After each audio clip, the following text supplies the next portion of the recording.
नमस्कार दर्शकों, स्वागत है आपका हमारे YouTube चैनल सीक्रेट ऑफ कुंडली पे। आज की वीडियो में हम बात करेंगे धनु राशि के लिए जून 2026 राशिफल के बारे में। देखिए, गुरु 2 जून से उच्च के होने जा रहे हैं। 2 जून उसके बाद सूर्य जो है आपके केंद्र में आएंगे जून के महीने में ही, और साथ ही बुध भी यहाँ पे भद्र योग का निर्माण करेंगे।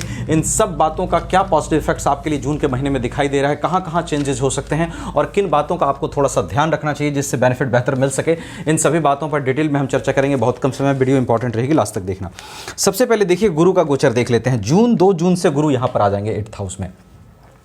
यहाँ पर गुरु जैसे ही आएंगे, देखिए आपका अध्यात्म के प्रति आकर्षण बढ़ेगा, अध्यात्म में गहरा होने की आपकी इच्छा होगी, बहुत सारे रहस्यों से अब पर्दा उठेगा आपके जीवन में। और 2 जून के बाद कुछ ऐसी बातें आपको समझ में आएगी, कुछ ऐसी खोज, कुछ ऐसे गूढ़ रहस्यों को आप समझ पाएंगे जिससे आपका सामना पहले नहीं हो पाया था, और कई सारे सवालों के जवाब आपको अच्छे से मिल सकते हैं जो सवाल आपको परेशान कर रहे थे गुरु की इस उच्च अवस्था से 8th हाउस में होने से।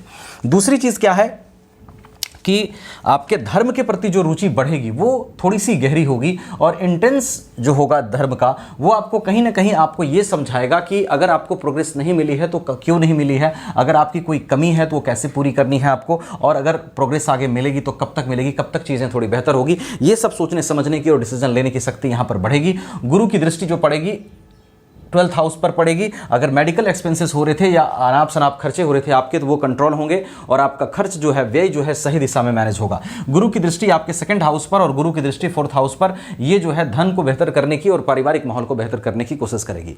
गुरु के इस गोचर में ध्यान क्या रखना है, 8th हाउस में गुरु रहेंगे, थोड़ा सा डाइजेशन का ख्याल रखिएगा। आप घर का खाना प्रेफर करें और सिंपल खाना प्रेफर करें, इसका थोड़ा सा ध्यान रखिएगा। उसके बाद देखें तो सूर्य आपके भाग्य से होकर के 1 से 14 जून तक वृष राशि में यहाँ रहेंगे। ये हाउस नौकरी का भी होता है। 6th हाउस में सूर्य होंगे, त्रिक भाव जरूर है लेकिन बहुत बुरा नहीं माना जाएगा। सूर्य को 6th और 8th का उतना दोष नहीं लगता, सूर्य अपने आप में बहुत ही तेज रखते हैं। तो यहाँ पर बैठे सूर्य कहीं ना कहीं शत्रु से आपका जो है, शत्रु पर विजय प्राप्त करने की आपको शक्ति देंगे। नौकरी पेशा में बेहतर स्थिति आपके लिए बन सकती है। उसके बाद जो सूर्य यहाँ आएंगे, ये 15 जून से जब यहाँ पर सूर्य आ जाएंगे, केंद्र में होंगे, त्रिकोण का लॉर्ड होकर के केंद्र में सूर्य जाएंगे। आप पत्नी के साथ डिस्कस करके काम करिएगा। ये जो सूर्य हैं भाग्य को बेहतर करेंगे, और स्पेशली लाइफ पार्टनर के साथ मिलकर या पार्टनरशिप में आप काम कर रहे हैं तो स्थिति वहां पर बेहतर होगी, और लाइफ पार्टनर से डिस्कस करके काम करेंगे तो भाग्य की स्थिति आपके लिए बेहतर होगी, चीजें आपके लिए बेहतर होती हुई नजर आएगी। 15 जून के बाद भाग्य की स्थिति ज्यादा अच्छी है। भाग्य के कारण अगर काम रुके हुए थे तो वो 15 जून के बाद आपके बनेंगे और स्थिति आपके लिए ज्यादा बेहतर होगी। उसके बाद देखिए, यहीं पर सूर्य और बुध का 15 जून से 21 जून तक बुध आदित्य योग का भी निर्माण होगा, जो कहीं ना कहीं 15 से 21 जून के बीच आपको प्रमोशन दिला सकता है, प्रोफेशनल ग्रोथ दिला सकता है, बिजनेस में ग्रोथ दिला सकता है, पार्टनरशिप में ग्रोथ दिला सकता है। ये सब चीज़ें आपके लिए कार्ड्स पे रहेंगी। उसके बाद देखिए, बात करें मंगल आपके 1 से 20 जून तक मेष में यहाँ रहेंगे। 1 से 20 जून तक यहाँ बैठे मंगल आपके शिक्षा की स्थिति को बेहतर करते हुए दिखाई दे रहे हैं। एजुकेशन में आप बेहतर करेंगे, संतान के साथ आपके तालमेल को बेहतर करेंगे, इन्वेस्टमेंट को लेकर के कुछ अच्छे डिसीजंस यहाँ पे हो सकते हैं 1 से 20 जून तक, जब तक मंगल यहां पर रहेंगे। और साथ ही लव लाइफ में अगर किसी तरह की परेशानी थी तो वो खत्म होगी, और यहां पर 1 से 20 जून तक बैठे मंगल आपके लव लाइफ को बेहतर करेंगे। कैरियर प्रोफेशन की बात करूं तो 1 से 21 जून तक आपका प्रोफेशन लॉर्ड बुध जो है 1 से 21 जून तक यहां भद्र योग का निर्माण करेगा, 7th हाउस में पॉजिटिव होगा। बहुत ही अच्छी स्थिति है। भद्र योग 1 से 21 जून तक बना हुआ है, और इसमें आपके कैरियर ग्रोथ के चांसेस बहुत अच्छे बनेंगे। अगर प्रमोशंस नहीं हो रहे हैं तो प्रमोशन होने के चांस बनेंगे। जॉब नहीं है तो जॉब मिलने की स्थिति आपकी 1 से 21 जून तक रहेगी। पार्टनरशिप में बिजनेस है, बिजनेस ग्रोथ होने के चांसेस अच्छे बनेंगे। और साथ ही अगर आप कोई नया काम करने की सोच रहे हैं तो 1 से 21 जून तक वो आप काम कर सकते हैं। ऐसे चांसेस यहां पर बनेंगे, क्योंकि बुध का भद्र योग में बैठना 10th हाउस को बल प्रदान करेगा। प्रोफेशन लॉर्ड है, जो कि एक बहुत ही अच्छी स्थिति है, जो आपके कैरियर प्रोफेशन को लेकर बढ़िया दिखाई दे रहा है।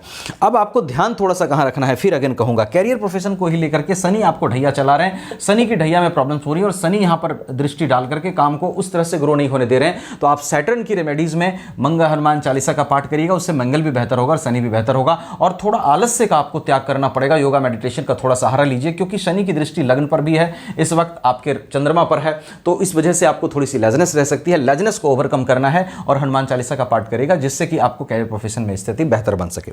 उसके बाद देखिए, अगर आप धनु राशि के हैं तो निश्चित रूप से ऐसे व्यक्तियों में से हैं जो महत्वाकांक्षी। हाँ, मैरिज लाइफ को भी लेकर के बात करूं तो यहां पर बैठा बुध मैरिज लाइफ को भी बेहतर करता हुआ दिखा रहा है। मैरिज के भी योग आपके लिए बन सकते हैं। और साथ ही जो दूसरी चीज़ें हैं कि मैरिज लाइफ में अगर कहीं प्रॉब्लम्स थी तो वो आपकी सॉल्व होते हुए नजर आ रही है। अगर आप धनु राशि के हैं तो निश्चित रूप से एक हाईली एम्बिशियस व्यक्ति हैं, बहुत ही महत्वाकांक्षी व्यक्ति हैं। दया का भाव आप में होता है, ईमानदारी भी होती है और किसी भी काम को करने में अपनी एनर्जी पूरी तरह से लगाते हैं, एनर्जी अपना पूरी तरह से यूज़ करते हैं। चेहरे पर अगर बोलूँ तो स्माइल होती है, स्माइल में आपकी पावर है। आप किसी भी परिस्थिति में एडजस्ट करना खुद को बहुत अच्छे से जानते हैं और अगर आपके लिए सिचुएशन सही हो तो हंसी मजाक भी करना आपके स्वभाव में होता है। ज्ञान लेने की कैपेसिटी बहुत अच्छी होती है। आप जहां से भी कहीं से भी ज्ञान मिले, नॉलेज मिले, इसकी भूख आपको होती है और जहां से भी नॉलेज मिले आप उसको लेने की कोशिश करते हैं, वेदर बुक्स हो या कोई इंसान हो। अगर आपको ध्यान रखना है अपने पर्सनालिटी में किसी चीज़ का तो वो धैर्य की कमी थोड़ी होती है व्यक्तित्व में। आप धैर्य को थोड़ा सा डेवलप करें अपने अंदर और कभी कभी आप ओवर कॉन्फिडेंट भी हो जाते हैं। ओवर कॉन्फिडेंट नहीं होना है। ये दो चीज़ को अगर आप कंट्रोल करें, पेशेंस को थोड़ा डेवलप करें तो आपके लिए स्थिति बेहतर बनेगी। रेस्ट देखिए, ये गोचर आधारित चीज़ों से मैंने चीज़ें बताई।